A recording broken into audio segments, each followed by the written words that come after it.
હાલો, નમસ્કાર સર, તમે જેની પાસેથી લોન લીધી એની લોન વાળા ભાઈ બોલું છું. કઈ લોન? કયો ભાઈ? અને તે કોને ફોન કર્યો? પણ સર, તમે 50 લાખની અમારી પાસેથી લોન લીધી, તમે ભૂલી કેમ જાવ છો? ભૂલવાની વાત તું કોની પાસે કરે? મારા ખાતામાં દુનિયાના રૂપિયા પડ્યા છે, વપરાતા નથી. મારી આ 10 તો કારીગર કામ કરે છે. હા, પણ આમાં તમારું નામ, નંબર ને એડ્રેસ બધું લખેલું હોય, આમાં તમે જ લોન લીધી છે. એલા ભાઈ, રોંગ નંબર લગાવવામાં ધ્યાન રાખાય. અને મારે ક્યાં લોનની જરૂરત છે? તમારે જોતી હોય તો હું લોન આપું? તો સર, હું તમને છેલ્લી ફેરે કહું, તમારી ઉપર કાયદેસરની કાર્યવાહી થાય. એલા તું ધમકી કોને દેશે? અને કાર્યવાહી તો હું તારી ઉપર કરું છું કે ખાલી ખોટી મને ધમકી આપે છે? કાંઈ વાંધો નહીં, હું જોઈ લઈશ. હા તો જોઈ લેજે. તારા જેવા હાંજ પડે 17 ફોન કરે છે. કેટલા જ છે આવા ને આવા? ક્યારે જાવ કોમના મેળામાં? કઈ સમજાતું નથી. હા તો ફોન આવ્યો, રોંગ નંબર.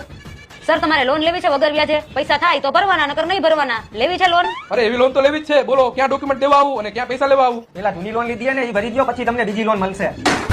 તમે ડાયલ કરેલો નંબર હાલમાં વ્યસ્ત છે, તો થોડીક વાર પછી ફોન કરજો.